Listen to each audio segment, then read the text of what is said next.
through a trauma scenario. So, you know, like road traffic accidents and stuff, if somebody gets knocked over. But you guys are going to decide what happens to the patient, okay? Then we're going to get you to do some CPR, which is also very useful. Right.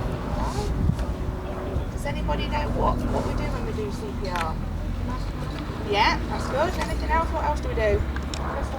Yes, okay. So do we know what we're doing that for? It's close. You know what your heart is? It's a muscle, isn't it? And when it stops pumping, that's when your heart stops working, isn't it? So if we pump on the chest, that pumps the blood, rests around the body and hopefully back up to the brain as well, because that's what we're trying to do. It's going to be pumping around because that carries oxygen and things like that. Alright, so we've got a man on the ambulance that's not very well, but we're going to get him out and he's sitting in his armchair. You'll just have to work with us on this. It's an armchair. Please. It's a bit odd.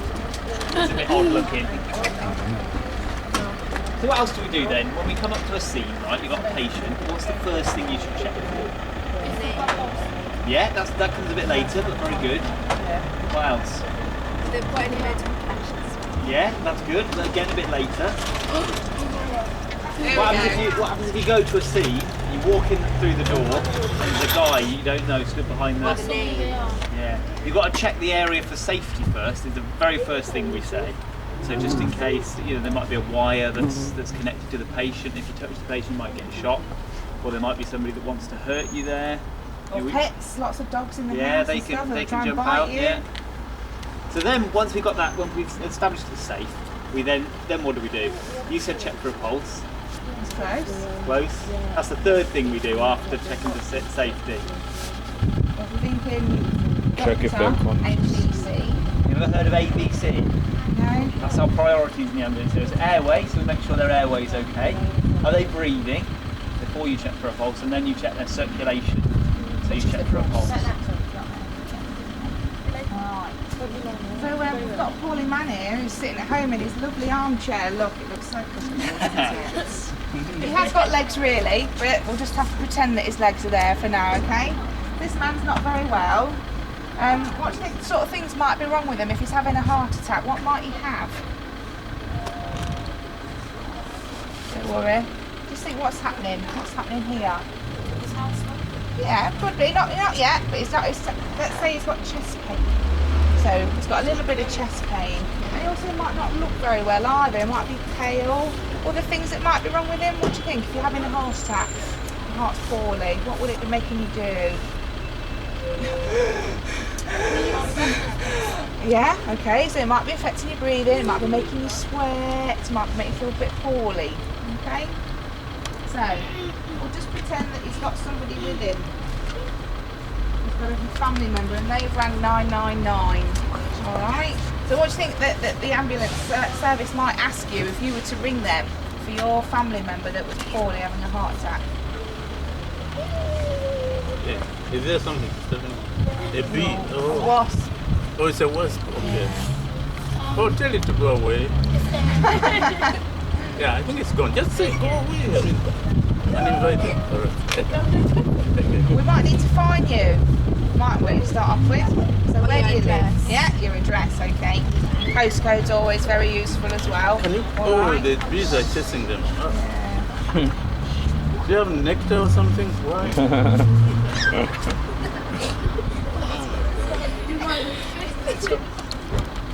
All right. So can you set it down? Great, so you dial 999, well, the wasps will do their own thing. Yeah, they'll go away eventually. Sorry, putting things. You dial 999, the first thing they ask you is what's the address of the emergency. Now you tell them your home address or out in the street, whatever, and the moment they take those details, they send an ambulance, even before they know what the emergency is. So they'll send an ambulance. So sometimes we can turn up on scene and you're still on the phone and we're there before you've told them what the problem is. So once that happens and we turn up, what do we do next? We've just been through it, so you need 10 out of 10 or 4 out of 4. Oh, the ABC. Okay, Yeah, before it's ABC. very good. Is Before there ABC. any... Check if there's like the environment safe. Very Very good. good. So safety first. Then we do the airway. So who wants to come and assess this gentleman's airway? Okay. Right. Let's pretend his name's Dave for now, shall we? So, He's sitting in his armchair, not looking a very good colour. What are you going to try and do? Dave, can you hear me? Okay, you might Excellent, be well very done. good. Top marks. So what So- about if he's deaf or he's blind? What could you do? Dave,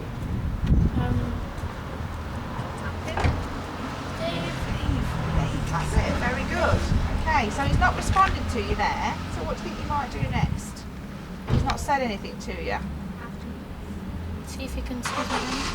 Yeah, you could do that. And what we're looking for, I think if anything's blocking his airways, so you can have a look in his mouth. You see anything? Is that my Yeah, that's better.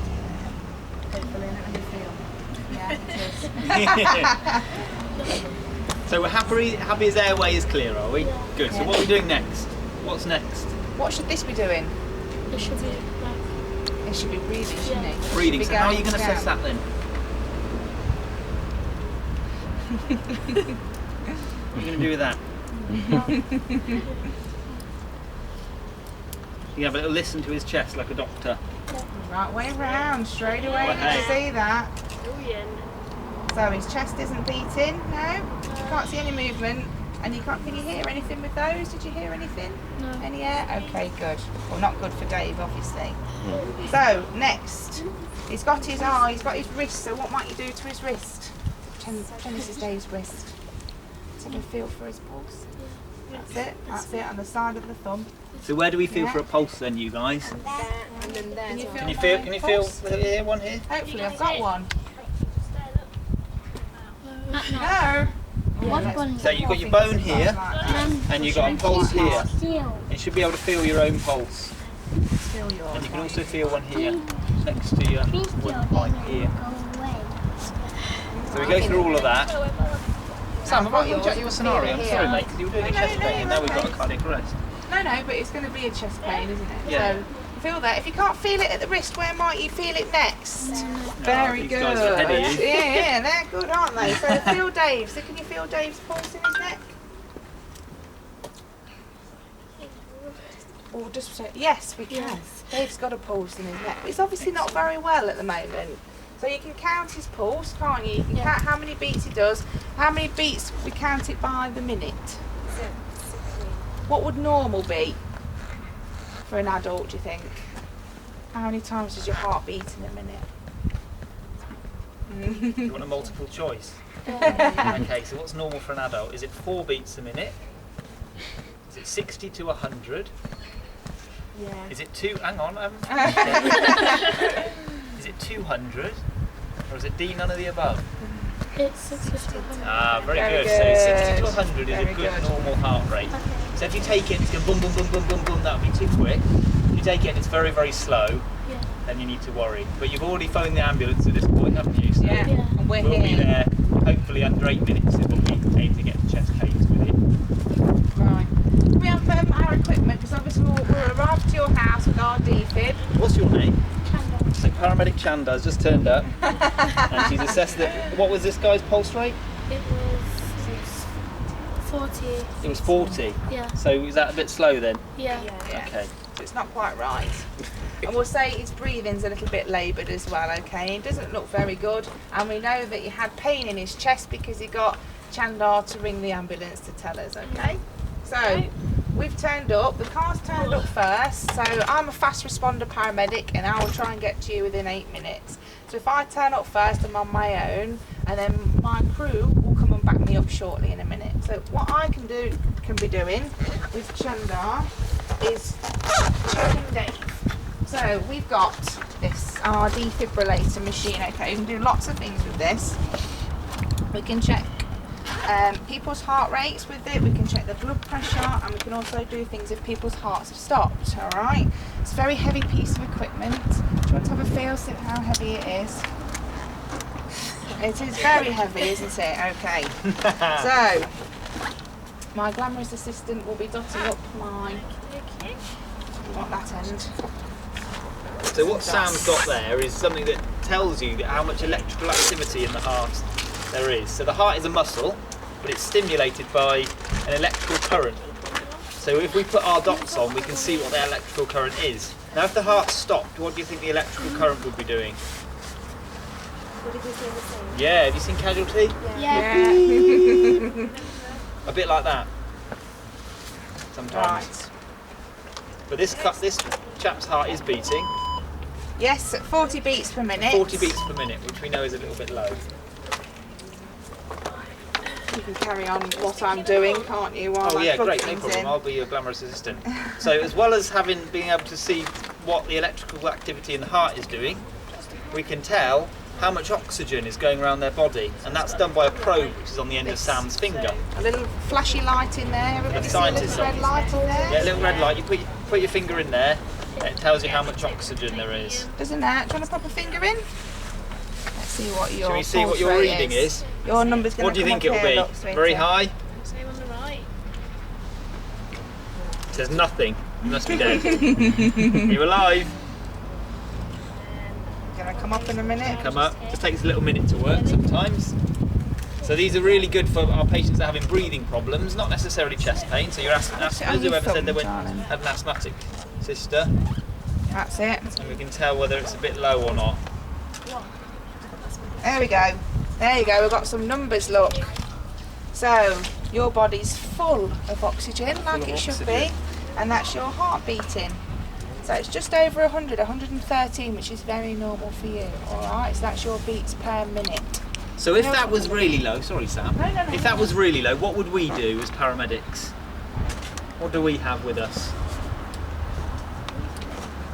We have equipment, but what specific equipment would we give? If somebody's oxygen levels are very low, what would we need to give them? Yes, oxygen masks, you've seen those. So we carry a lot of oxygen, and if their oxygen levels are a bit low, then we can put an oxygen mask on them. And we want to wear an oxygen mask, it's a bit claustrophobic. It covers your mouth, you know. It does. There does. you go. Look. We've got a little reservoir at the end, and that fills up with oxygen in there. And then all we do is pop it over your face. There's a little bit Smells of a bit oxygen in funny, there anyway. It does but- smell a bit funny. Yeah. Have a little try. It is funny, isn't That's a bit it? big for you, isn't it? We've got Yeah. little ones as well for kids. I'll pass it along Thankfully. if anybody else wants to have a little go. Right, so let's get back to Dave then. Sorry, yeah. Dave's not looking very well now, is he? No, is he not? He's not talking as much, and he's feeling a bit sick, and he's had this terrible pain in his chest. So, what we've done, we're going to do an ECG on Dave, and that's to see what electrical activity is happening in his heart today, okay? So we can do that. And it's come up that Dave is having a heart attack, okay? So, while I wait for my crew to arrive, I can be giving him things. So if somebody's having a heart attack, sometimes the call takers will ask you to give the patient any drugs in the house if you've got any. Something like, have anybody heard of aspirin? Yeah? Yeah? So if you've got aspirin in the house, the call taker might ask you to give those to the patient. Okay. Have you seen these before? Yeah. Okay. So what do You've they seen do these then? on Casualty, haven't you? What do they do? They shock the heart. So yes. you see the metal plate in there? Yeah. That would feel very sticky, isn't it? Yeah, very sticky. Got stuck to it then, didn't you? But I can stick this on Dave's chest, look. One up there. The ones on Casualty, I think they have the pads that they rub Have together, paddles, don't they? yeah. Oof. We don't have those anymore. No. They're just sticky pads. So where on Dave is his heart? Somebody come and point to where his heart is. Come on, he won't bite you. Where do you think Dave's heart might be? Yeah, it is. It's sort of around this sort of area, sitting in the middle of his chest, alright? So I've stuck these pads on here. Do you think the electrical current's going to pass from one pad to the other, crossing through his heart? Okay, that's why we stick them not over the top, but from side to side, so it can pass through from one side to another.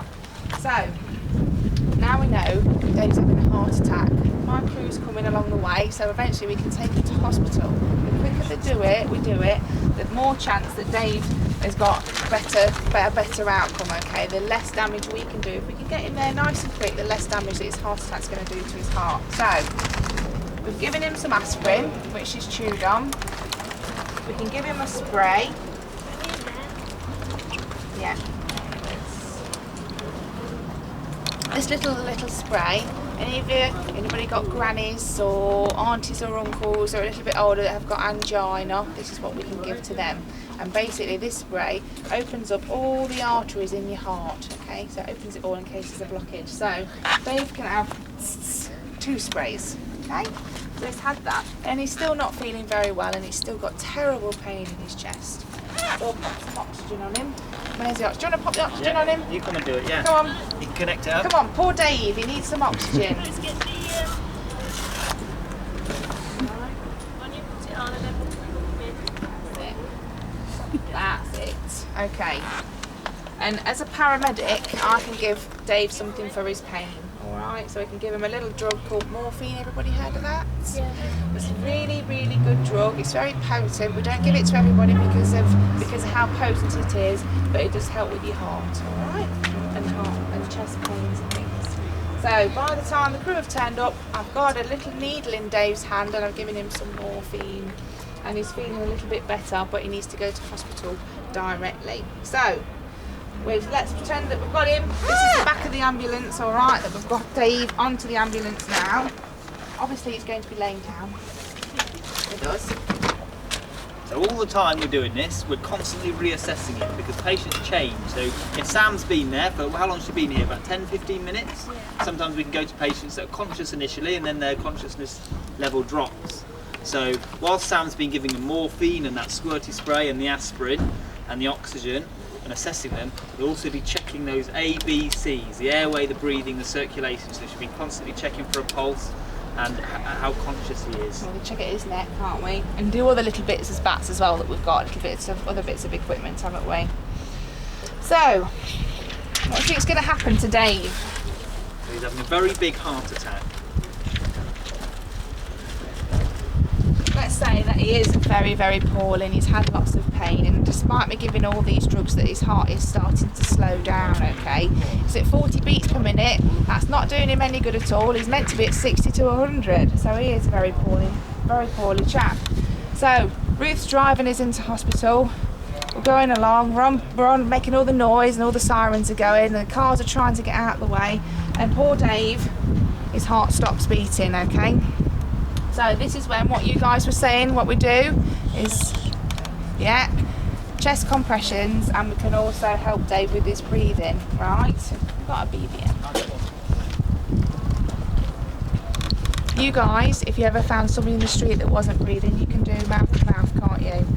But we've got other things that we can use instead of us having to bend down all the time and putting our mouth to his mouth. We've got what we call a bag valve mask. This is a bag. It needs a bag valve mask, as you see. Yeah, it's like the bag valve. Yeah, rubbish bag.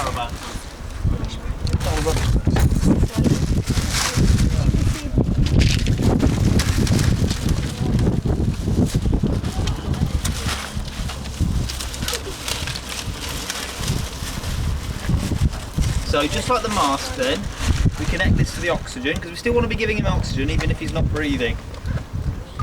So we pop that on the end of the oxygen cylinder.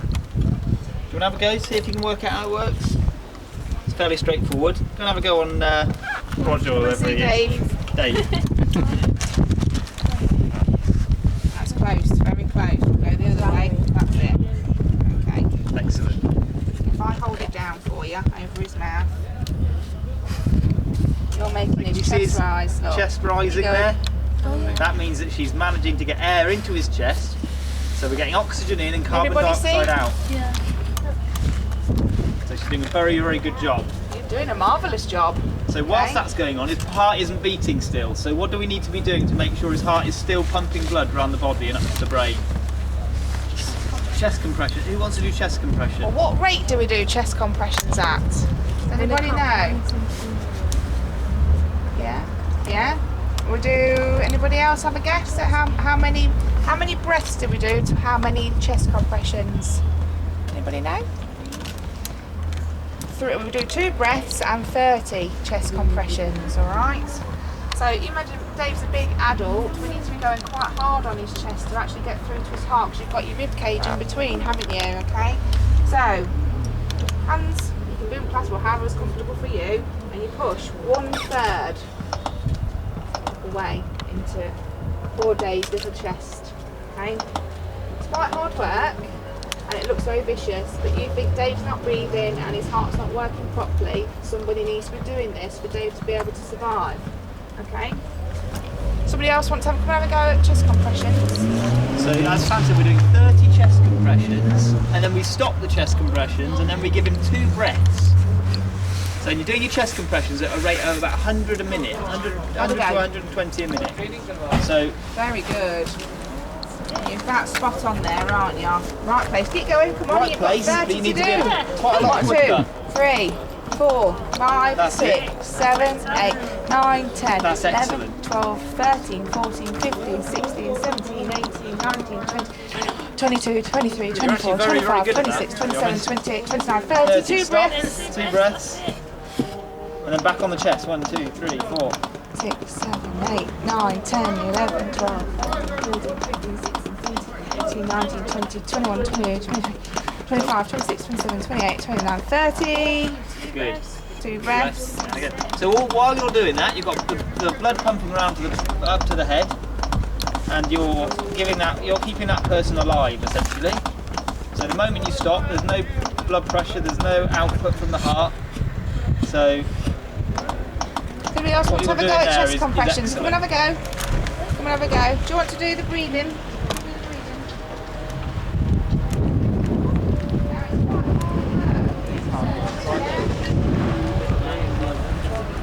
I'll hold that seal on there.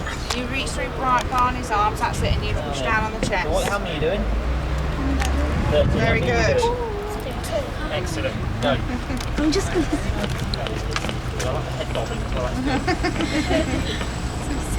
13, 14, 15, 16, 17, 18, 19, 20, 21, Very, very 22, tiring. 23, 24, 25, 26, 27, 28, 29, 30. Right then, young man, go. 2 breaths, 1, 1, 2, and again, 2, 3, 4, 5, 6, 7, If we're 8, travelling 9, 10, half an 11, hour in 12, hospital 13, 14, in this- 15, with 16, somebody 17, like this, 18, 19, it's very hard 21, work. 22, You have to be quite 25, fit. 26, 27, 28, 29, 30. Right, big slow, that's it. One, and again. Another big breath. And another big breath. Push it right, that's Fantastic. better. So, that is Great. quite difficult to do, and you think the amount of time that we're with the patients, okay?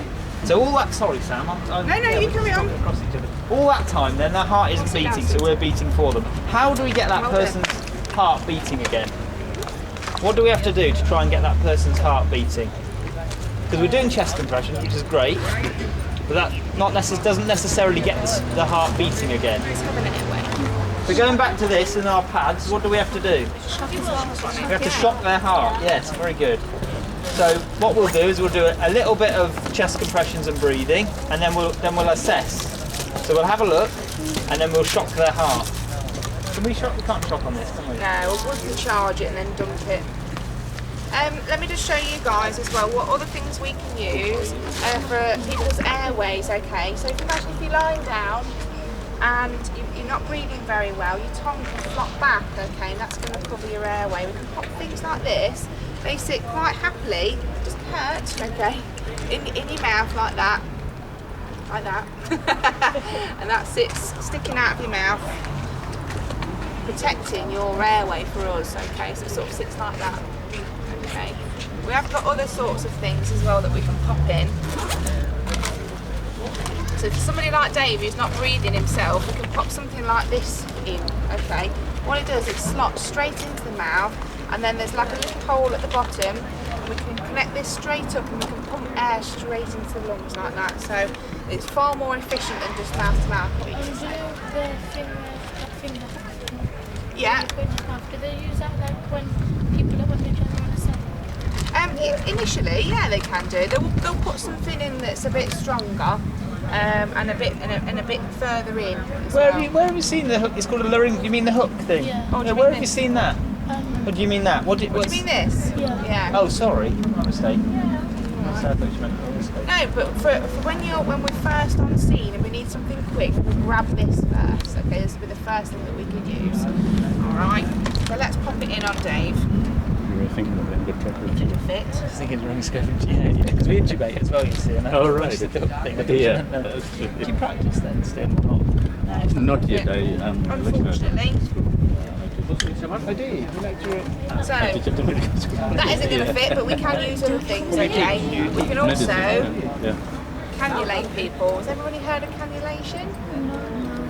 No. It's basically, what we use is like a little needle which punctures your skin, and then the needle comes out. A little tiny plastic bendy tube stays inside your vein, which means that we've got access to give you drugs and things.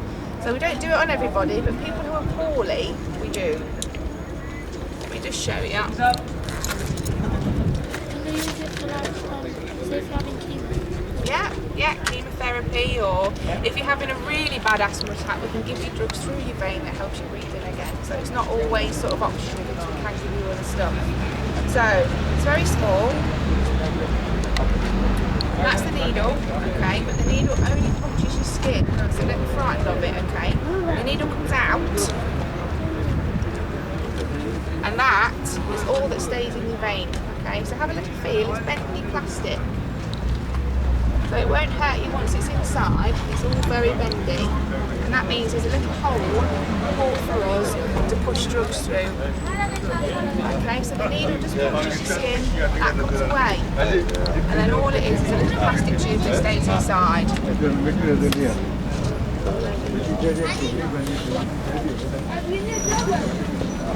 So, I've now cannulated Dave, okay, because his heart is stopped.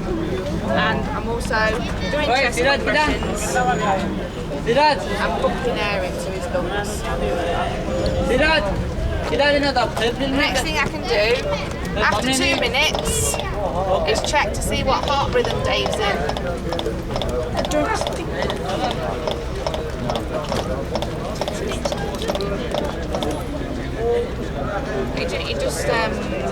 You just switch it off.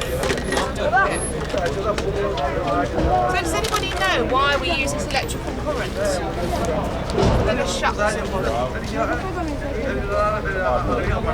Say if Dave's heart is not working properly or it's stopped, doing this sort of thing. The heart needs to be pumping like this normally for you to walk about, breathe, talk, and all the rest of it. But when you're not well and you're having a heart attack, it damages your heart. Your heart will start doing this. It's fibrillating, okay? So it's not actually pumping any blood around your body, it's just not working properly. So what we do is we send a shock through your skin into your heart, and that stops it. Then by doing this, it hopefully will shock it into a nice rhythm, okay, for you to be nice and warm. So the way that we would do that, forgive me, this is our tendrils. Yeah. We've got a defibrillator here. Hopefully, connect the paddles. We've done. I don't know, it's not really done. Charge.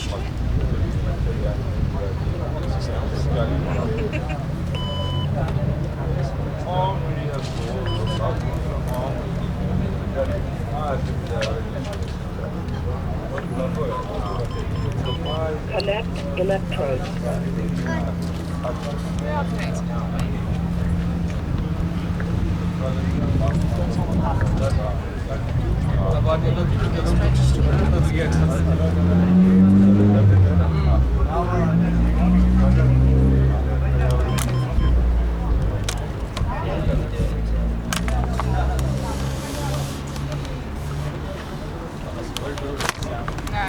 Not for demonstration. Okay, so because this is a dummy, it won't do it, which is a relief. We don't really want to be shocking things. No.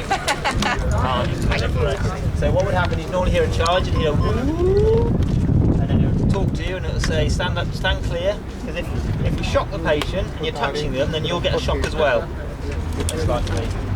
So we shock the patient and then we carry on with that CPR. The chest compressions and the breathing. Keep going until we get to hospital. The whole journey. Yeah. Yeah. If I stop, he's not getting any blood to his head or around the rest of his body. So we need to keep going. But hopefully what we've done is sometimes when we're doing that, then they can get a pulse back. And so we maybe sometimes just breathe for them with a pulse, or sometimes they breathe and have a pulse back. Yeah. Sometimes they can come in, rarely they can come completely back to normal, like they're chatting to you. And they'll be a little bit confused as to why you're jumping on their chest. And why you're in the back of an ambulance looking at a roof. Somebody breathing for you. So that's a little bit about what we do for somebody who's having a heart attack, okay? So we can give them, if we get there within 8 minutes, like we're meant to, we can give them the best outcome for their heart to try and get it back and try and get it started again. Give them lots of drugs. The best thing we can do is take them to hospital where they'll get definitive treatment. So by that I mean that somebody will be able to go in and clear out any blockages in his heart and get them sorted out. Okay. So we'll get you guys doing that in a moment, but we're going to show you a trauma scenario. Right? So let's just pop these bits away. Do you have any questions? Don't hesitate to ask. So I have a question. I'm sure you do. Being a doctor, she's the best medical school. Well, I won't make it difficult. Good. But to stimulate the heart, apart from the compression and the Yeah. do you give IV adrenaline or intracardiac adrenaline or anything? Yeah. We've had a recent change in our guidelines, so we'll give them basically drugs. So like this chap here says that could be adrenaline. There could be another drug called amiodarone. Yeah. And they've recently done away with atropine. They don't give atropine anymore for PEA. And obviously we'll have a bolus of fluid running through as well. So what's up for you today? What does CPR stand for? Very good question. Cardiopulmonary resuscitation. So cardio being the heart, pulmonary being the breathing, and resuscitation. So bringing them back to life. Alright. Any other questions so far? It's not for the eyes. So as well as giving drugs through veins with those little needles, we can actually, as horrible as it sounds, give drugs through bones as well. We have a little gun, and this is a bit horrible, we have a little gun and we pop it here and it fires into the bone, and then we can give drugs that way. Not painful, because they're unconscious. You won't be well at the time, so you wouldn't care. We do that rarely, so, and it fires. Doesn't look very much, but it's very powerful. And you know that little plastic tube that I showed you, that cannula, this has got its own same sort of thing, but it's a metal tube, and that goes in through your bones, and your bones can absorb any drugs that you might want to give you that way. Okay? Right, so... Lovely. So you can see, even in this little demonstration, there's a lot of mess. So if you go to somebody upstairs at the top floor, and you try and cannulate them, and you try and give them all the drugs. And they always and fall there's a down couple in of you between the there. toilet and the bath, don't they? Yeah. So we can't get to them. And there's family saying, you're shouting at you, it becomes a very stressful environment, and you have a lot of mess.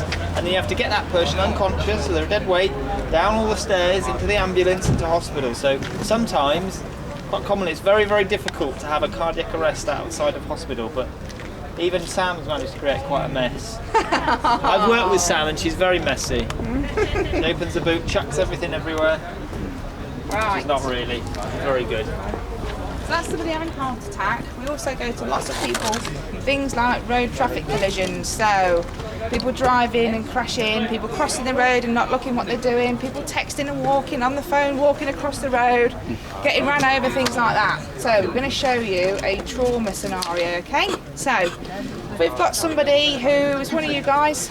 I need a volunteer to be a Guys or patient. doctor, what was his name again? Dr. Chandar. You want your stethoscope, Doc? She's patient. Oh, you're a patient She's now? patient, no. Who wants She's to on be- her way to medical school. Is she? She's on her walking along, on her way to medical school on the telephone, not looking where she's going. No. And she steps out into the road. Okay. What Who wants to happened? be the patient? Anybody? Chandar's patient. Sorry. She's medical patient. She's a medical All right. medical. Who's our crew then? Who's Yeah, our I need- person?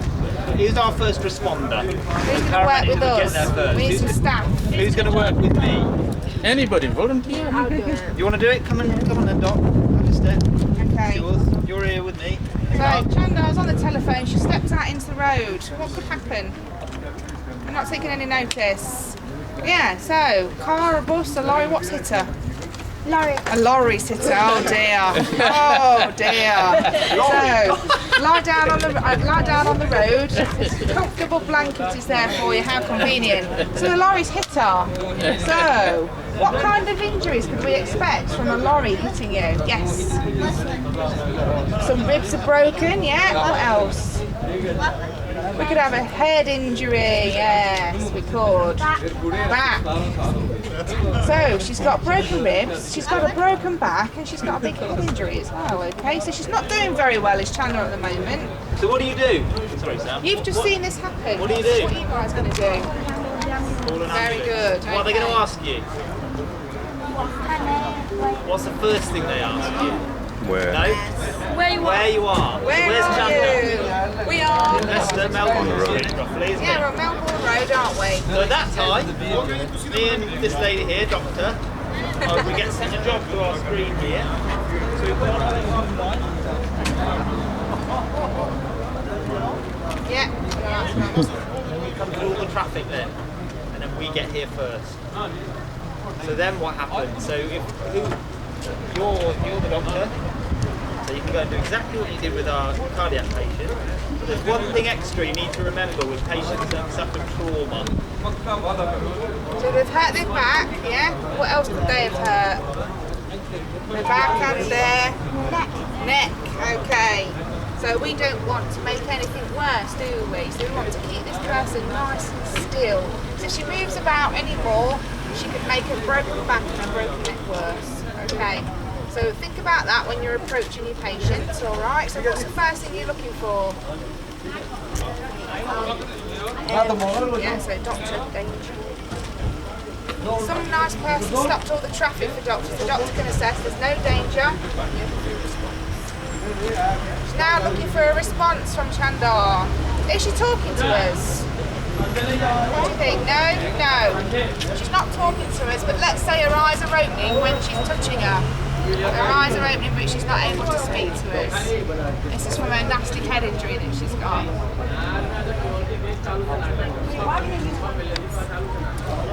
Just to keep the patient warm. So we're using them to protect our knees at the moment. Alright. So she's got a bit of it, she's not talking to us. You guys want to come around a bit? Shouting at you. She's not talking to us, but she's opening her eyes when we're touching her. So we know that she's quite poorly, but we're now getting a bit of a response from her. So next thing, what are you going to be looking for? What's the A? Airway, okay. So have a look in her airway. Okay. There's nothing blocking her airway, there's no teeth fell out, there's no bleeding in the airway? No bleeding in the airway, okay. So then what are you going for? What's B stand for? Breathing, okay. Can you see her chest going up and down? Yes, we can. Yeah, have a little listen, see if you can hear any air going in or out. Another one's put them in the right way around as well, can you just notice? Can you hear air going in? Yeah, okay, and what's the C stand for? Circulation. So, what are you going to do? Feel at her wrist. You feel on the side of the thumb, pressing quite hard and use more fingers, then you've got more chance to feel it. Does everybody feel your own pulse for me? Can you feel your heartbeat? If you feel it on the same side of your thumb, press your fingers in quite hard. Just there. Put two fingers, take two fingers, Yours there. push there. Can you feel it beating or? Alright, yeah, you got it. And if you can't feel it, well, if the doctor can't feel it there, where's she going to check next if she can't feel it at her wrist? On her neck, very good. So have a feel. You can't feel it on her wrist. So what have we all forgotten, including the three professionals that we are?